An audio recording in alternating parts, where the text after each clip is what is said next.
Hindi cinema के मशहूर अभिनेता दिलीप कुमार का निधन हो गया। 98 साल की उम्र में दिलीप कुमार ने हिंदुजा अस्पताल में अंतिम सांस ली। 11 दिसंबर 1922 को जन्मे दिलीप कुमार की एक्टिंग की पूरी दुनिया कायल थी। दिलीप साहब बॉलीवुड के ट्रेजेडी किंग के नाम से मशहूर रहे।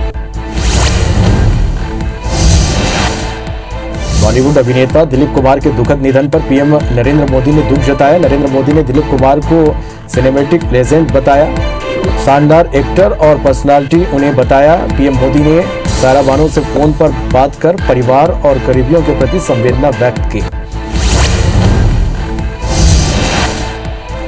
ट्रेजेडी किंग के नाम से मशहूर दिलीप साहब के दुनिया से चले जाने पर राजनाथ सिंह ने दुख जताया। राजनाथ सिंह ने उन्हें पद्म विभूषण अवार्ड देने मुंबई गए थे। राजनाथ ने उनसे मुलाकात को यादगार बताया। 5 दशक के करियर में उन्होंने 60 फिल्मों में काम किया। दिलीप साहब फिल्म करने में बहुत सेलेक्टिव थे। कम फिल्मों में बेहतरीन अभिनय उनका मोटो रहा। आज शाम 6 बजे मोदी कैबिनेट का विस्तार होने वाला है। पीएम मोदी हर वर्ग को साधने की कोशिश करेंगे। ये प्रधानमंत्री नरेंद्र मोदी के दूसरे कार्यकाल का पहला कैबिनेट विस्तार होगा, जिसमें 20 से ज्यादा नए चेहरे शामिल किए जा सकते हैं। सिंधिया का भी मंत्री बनना लगभग तय है। इसमें यूपी को सबसे ज्यादा तहरीर मिलने की उम्मीद है। पंजाब में पार्टी में कलह के बीच अमरिंदर सिंह सोनिया गांधी से मिले। सीएम ने कहा कि सिद्धू के बारे में पता नहीं, सरकार और पॉलिटिक्स पर सोनिया गांधी से बात हुई। मुलाकात के बाद सीएम अमरिंदर सिंह ने कहा कि मैं कांग्रेस के राष्ट्रीय अध्यक्ष से मिलने आया था। पार्टी के इंटरनल मैटर और पंजाब के डेवलपमेंट संबंधी मुद्दों को लेकर अच्छी चर्चा हुई। पीएनबी घोटाले में फरार कारोबारी मेहुल चौकसी को डोमिनिका की अदालत से झटका लगा। मंगलवार को डोमिनिका की अदालत ने उसकी जमानत याचिका पर सुनवाई 23 जुलाई तक टाल दी। साथ ही अवैध प्रवेश में दर्ज मामले पर न्यायिक समीक्षा की मांग की याचिका को भी अदालत ने 27 अगस्त तक के लिए टाल दिया है। देश में कोरोना की दूसरी लहर के बीच बच्चों में भी इसके प्रभाव को लेकर बदलाव देखे जा रहे हैं। एम्स की नई स्टडी में बच्चों में कोरोना के प्रति एक डर पैदा हुआ है। स्टडी के अनुसार 22% बच्चों में कोरोना के प्रति डर का भाव पैदा हुआ है। इसके अलावा करीब 35% बच्चों में उदासी तो 21% बच्चों की नींद में कमी आई है।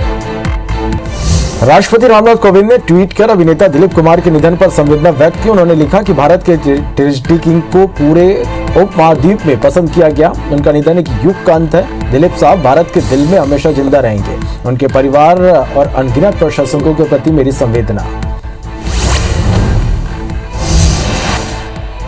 आज शाम 6 बजे मोदी कैबिनेट का विस्तार होने जा रहा है। एनडीए से जुड़े हर वर्ग को साधने की कोशिश जारी है। सिंधिया का मंत्री बनना लगभग तय माना जा रहा है। गृह मंत्री अमित शाह, सिंधिया समेत सभी दावेदार पीएम आवास में मंथन कर रहे हैं। लोक जनशक्ति पार्टी के नेता चिराग पासवान ने पीएम नरेंद्र मोदी को चुनौती दी है। चिराग ने पटना में प्रेस कॉन्फ्रेंस कर कहा कि एलजेपी कोटे से निष्कासित सांसद पशुपति पारस को केंद्रीय मंत्रिमंडल में लिए जाने पर वे कोर्ट चले जाएंगे। चिराग ने खुद को राष्ट्रीय अध्यक्ष बताते हुए पार्टी को भी खुद का बताया। उनकी अनुमति के बिना किसी भी सांसद को मंत्री बनाना गलत होगा।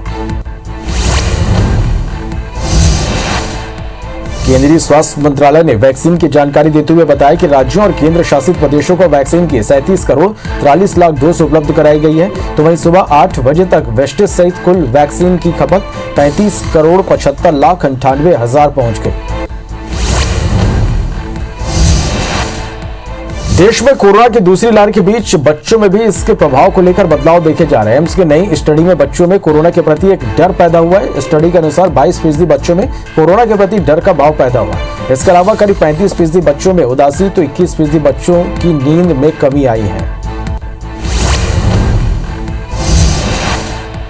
भारतीय रिजर्व बैंक ने फिक्स डिपॉजिट के नियमों में कुछ बदलाव किए हैं। इस नए नियम के अनुसार यदि एफडी मैच्योरिटी के तारीख के बाद भी राशि पर क्लेम नहीं किए जाने पर अब कम ब्याज दिया जाएगा। देश में मौजूद सभी कमर्शियल बैंक, स्मॉल फाइनेंस, सरकारी बैंक और स्थानीय क्षेत्रीय बैंकों पर आरबीआई का यह नया नियम लागू होगा।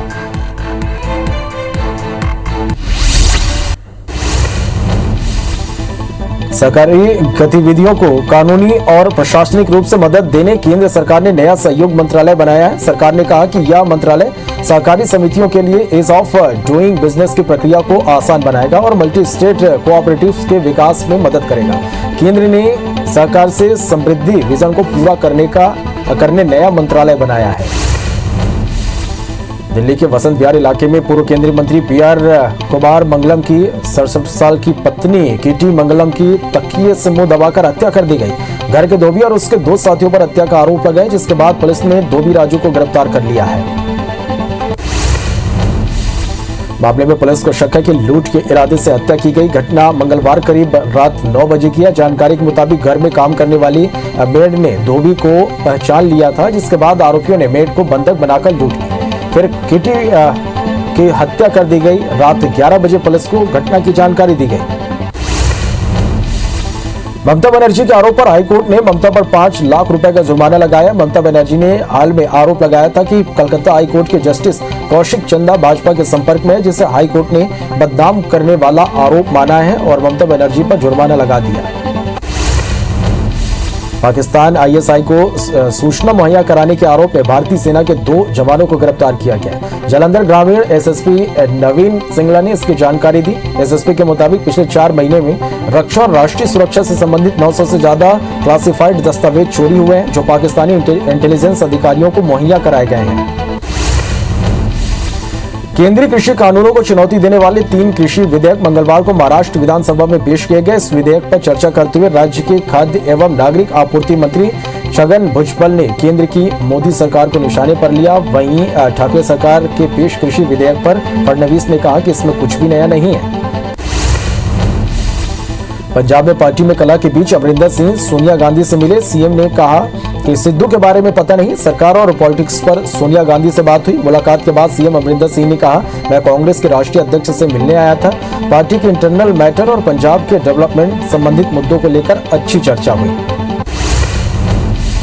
पीएनबी घोटाले में फरार कारोबारी मेहुल चोकसी को डोमिनिका की अदालत से झटका लगा है। मंगलवार को डोमिनिका की अदालत ने उसकी जमानत याचिका पर सुनवाई 23 जुलाई तक के लिए टाल दी। साथ ही अवैध प्रवेश में दर्ज मामले पर न्यायिक समीक्षा की मांग की याचिका को भी अदालत ने 27 अगस्त तक के लिए टाल दिया है। केंद्रीय कर्मियों को आने वाले महीने शानदार होने वाले हैं। बताया जा रहा है कि सितंबर अंत तक कर्मचारियों का महंगाई भत्ता बढ़ जाएगा। नेशनल काउंसिल ऑफ जेसीएम के मुताबिक सितंबर की सैलरी में पिछली 3 किस्त और जून का पैसा आएगा। किस्तों के अलावा कर्मियों को जुलाई और अगस्त का एरियर भी मिलेगा।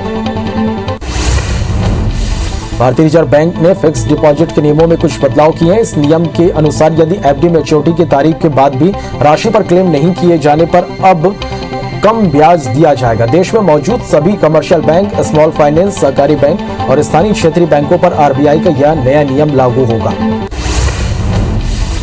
स्टेट बैंक ऑफ इंडिया के बाद अब आईसीआईसीआई बैंक भी 1 अगस्त से अपने नियमों में बदलाव करने जा रहा है। आईसीआईसीआई बैंक के खाता धारकों को अब एटीएम से 4 से ज्यादा बार कैश निकालने पर कुछ चार्ज देना पड़ेगा। साथ ही बैंक चेकबुक के नियमों में भी बदलाव करने वाला है।